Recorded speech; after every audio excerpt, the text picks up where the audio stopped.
Everyone, welcome back to my channel, Lorene HD, for a new video, a long-awaited video, I know, but we've all been through a lot these past 4 or 5 weeks according to where you are in the world. And actually I want to make a video that talks a little bit about the impact of those 4 or 5 weeks on our future dating life, or more accurately the impact of the pandemic on our future dating life. Here, at least in Germany, we're almost out of our set quarantine time unless they extend it, but this means that soon we'll be able to go back out again. And for those who are not in a monogamous relationship, it also means that we'll be able to date in real life again. And I've been asking myself, how will this pandemic affect the way that we go about building intimacy with each other? And especially for people living with an STI, like what kind of dating world are we going to find out there? Is it going to be one that is more germophobic and kind of like more freaked out about viruses?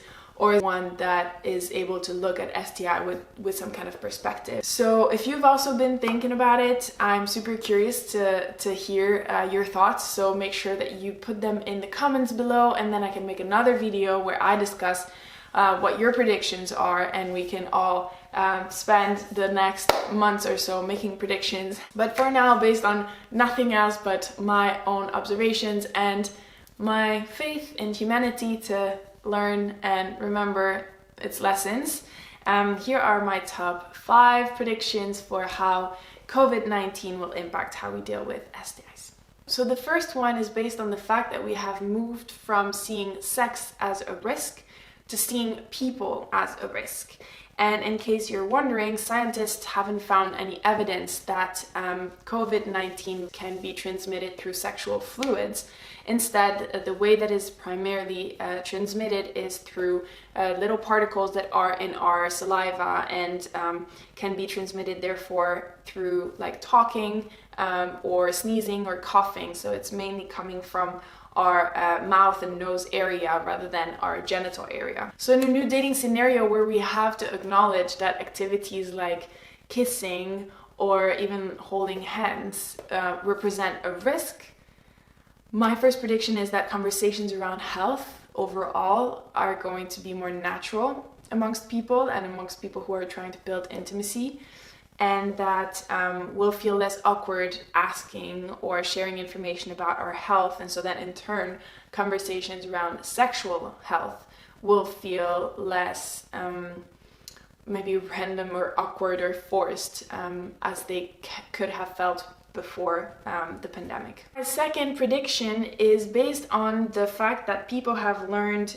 the meaning and have learned the importance of asymptomatic. And indeed, research has again shown that a significant portion of new cases have been transmitted by people who either didn't have any symptoms at the time or will never develop symptoms altogether. And this is exactly how other viruses considered STIs work. HPV, HSV1, HSV2, HIV, those are viruses that can live in your body without provoking any symptoms for months, even years.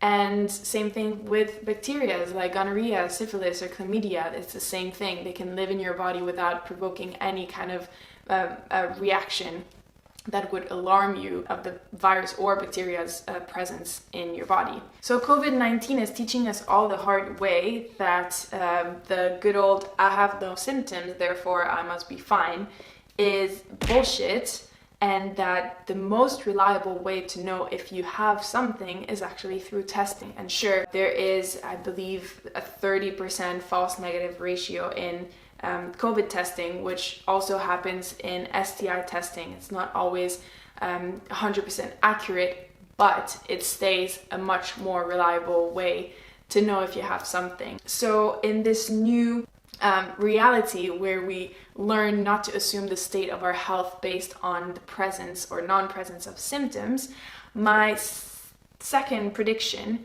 is that the value of testing will be restored, and that it will require less educating and less convincing, that's how it can feel sometimes, and less convincing potential partners to do so. So my third prediction is based on the fact that we have all had to make sacrifices in these past 4 to 5 weeks. So make it, not going out, not seeing our friends, staying away from parks and other nice places, especially with this nice spring weather. And this basically equates to getting a crash course of what it means to be responsible. Not just responsible to ourselves, but also responsible to others. So if for some weird reason you still needed a proof that you have to tell new potential partners about your STI diagnosis, if you do, maybe you should check out this video, or is it here? I don't know where it's gonna be, but you should check out that video, which breaks down why you have to tell potential partners. Mandatory, it's not a point of discussion. Basically, post COVID-19, the debate is over, because what it is training us to do is to basically expect that if someone has something, they will say something, and that they will take the precautionary measures not to put anyone at risk. And so my third prediction is that there will be a higher expectation on people living with STIs to behave responsibly and to make what is right prevail over what feels right. 2 more to go. So my fourth prediction is based on the fact that a lot of people will have either disclosed their COVID status if they contracted it, or will have been disclosed to.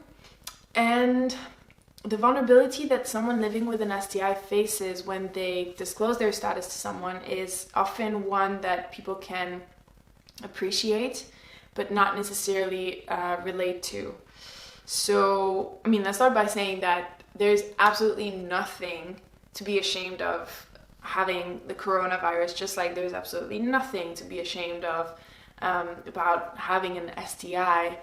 And yet, when people have to open up about having contracted the virus to be it like their employer or their household, regardless of who they live with, or their relatives, and facing, either people's acts of kindness and support, or weird questions and awkward behaviors, I think that gives a feel of like the good, the bad, and the ugly of how to support someone when they disclose a potentially stigmatized information about their health.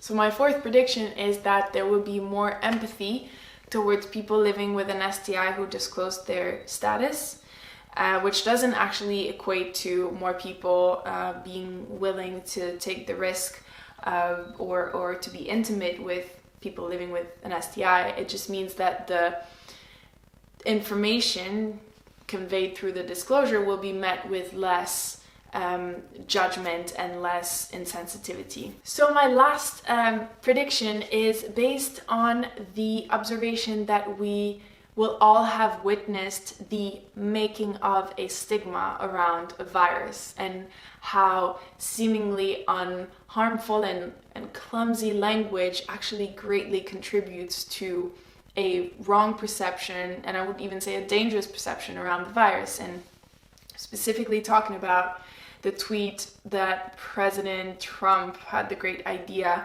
to write, referring to COVID-19 as the Chinese virus, and how that led to a surge of racist attacks and also verbal abuse towards the Asian community. And that is not just true to the US, it was around the world. Like even in Berlin, where I live, and I have Asian American friends who have talked about just being verbally abused on the street every time they would go out, especially more so wearing a mask, which is supposed to be like the more responsible thing to do.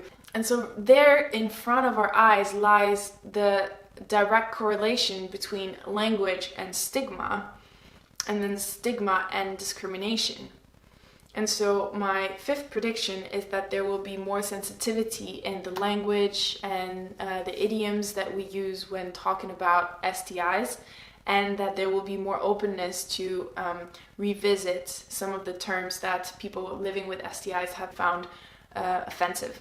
So again, if you have your own predictions that you have either been incubating in your brain by yourself or talking about with your friends, please write down below. I'm really curious to see how everyone is projecting the dating world to be different or the same after we've all lived in these pretty unprecedented global crisis times. If you want to reach out to me personally, you can DM me on Instagram at LoreenHD. That's it. Well, great. My camera decided to die as I was saying goodbye, so I'm shooting it from my phone instead. That's it. Thanks for watching, and I'll see you soon. Stay safe. Ciao.